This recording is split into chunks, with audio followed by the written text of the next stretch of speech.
गीता व्यवहार में जब हम ये समझते हैं कि देह में रहने वाला देही परमात्मा की अभिव्यक्ति है तो पूरी विचारों की धारा ही बदल जाती है।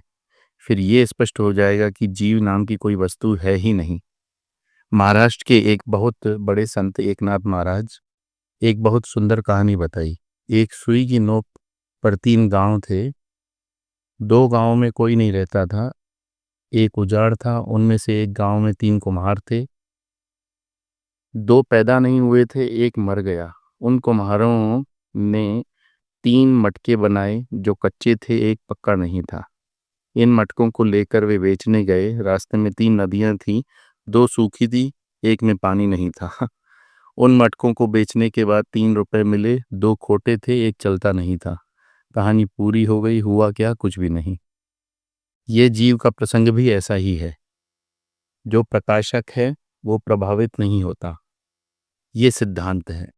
पंचदशी के नाटक प्रकरण के प्रथम अध्याय में ये वर्णन आता है कि बल्ब बल्ब का प्रकाश है। अब वहाँ चाहे डिस्कोर्स चल रहा हो या डिस्को चल रहा हो, प्रकाश को कुछ लेना देना नहीं। आंखें सभी रूप रंग को देखती हैं लेकिन किसी के द्वारा प्रभावित नहीं होती।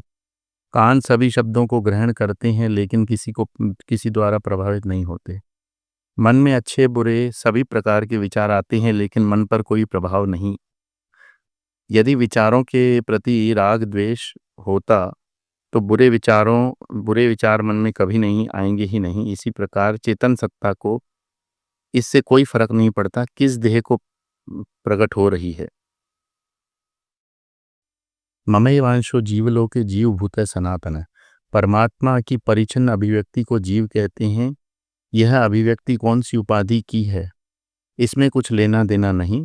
सभी जीवन की एक ही अभिव्यक्ति है।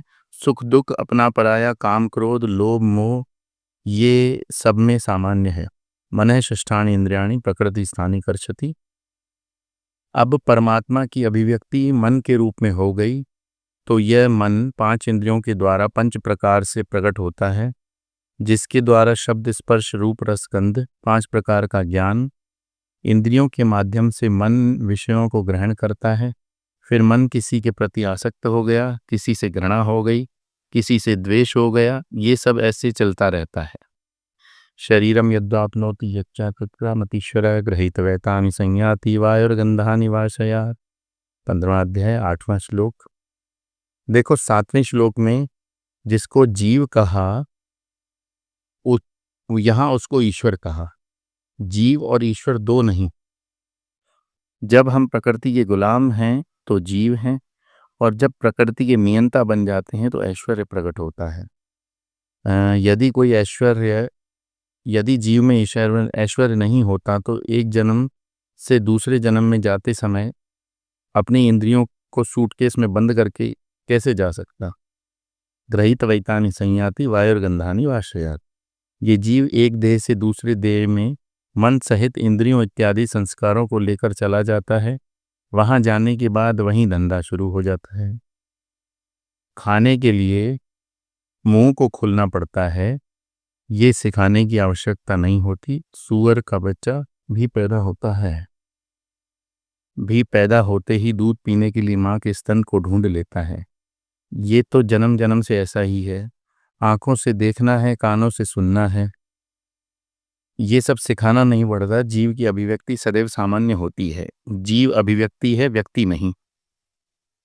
जहां व्यक्ति का तिरस्कार कर दिया, पाप पुण्य धर्म अधर्म अगला पिछला जन्म सब गायब हो गया। जीव को समझने के लिए पंचदशी में बहुत सुंदर दृष्टांत दिया है।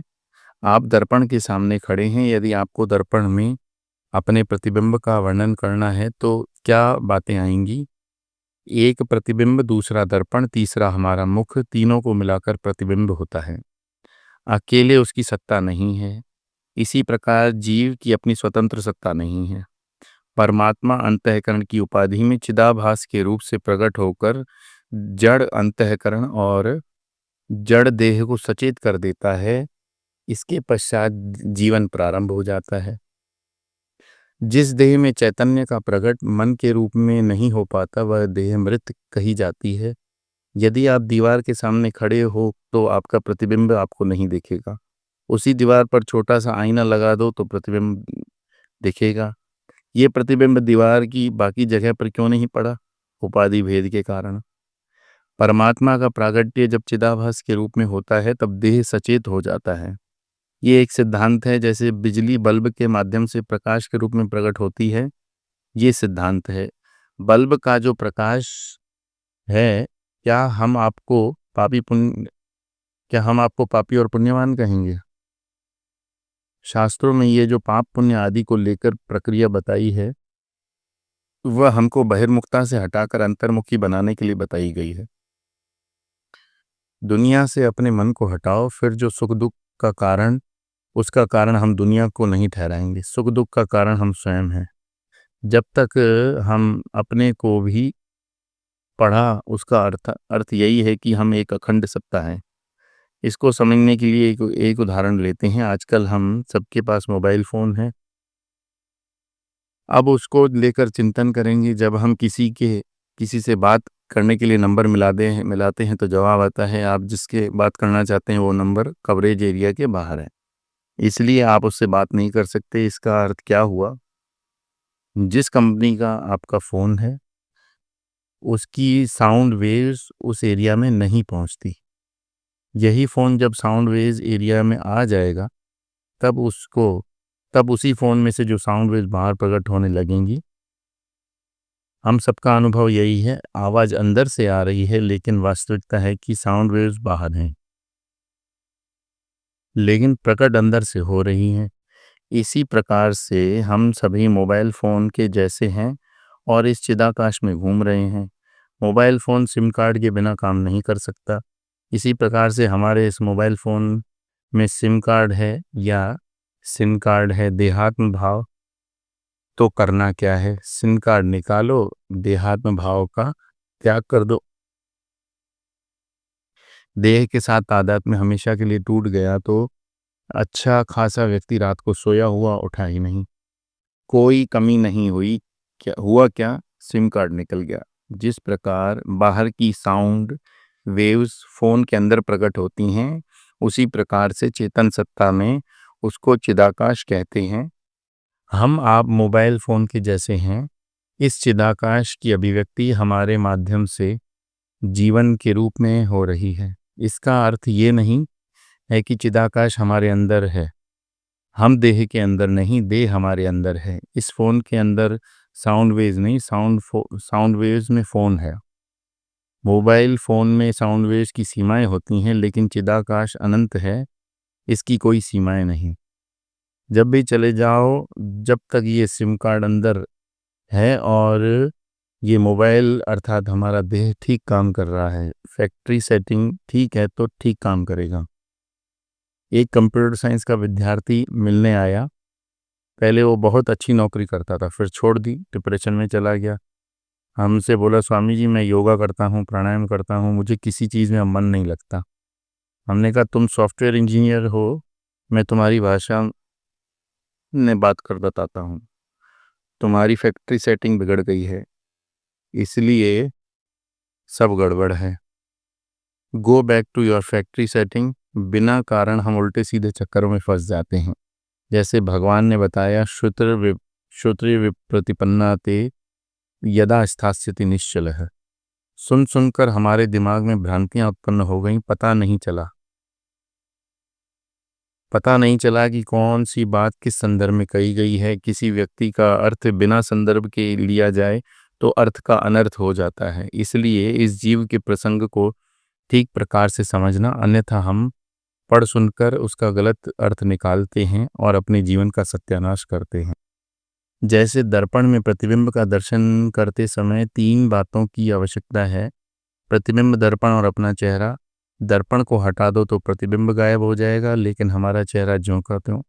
दूसरा दर्पण ले आए तो दूसरा प्रतिबिंब आ गया। क्या यह वही प्रतिबिंब है जो पहले दर्पण में था? नहीं, वह आकर गायब हो गया, लेकिन हमारा चेहरा ज्यों का त्यों। इसी प्रकार से परमात्मा अनंत है। वह चेतन सत्ता जब तक प्रत्येक देह में मन के रूप से प्रकट होती है, तब उस देह को सचेत कहते हैं, सजीव कहते हैं। यह जीव अभिव्यक्ति है, व्यक्ति नहीं। जब यह बात समझ में नहीं आती तो हम धर्म अधर्म पाप पुण्य के चक्कर में पड़ जाते हैं। एक बार एक सज्जन हमारे पास आए, बोले स्वामी जी मुझे बचाओ। हमने कहा बचा लिया। बोले किससे? हमने कहा ये तो आपने बताया ही नहीं। बोले मैंने जीवन भर बहुत पाप किए, अब मैं नरक नहीं जाना चाहता।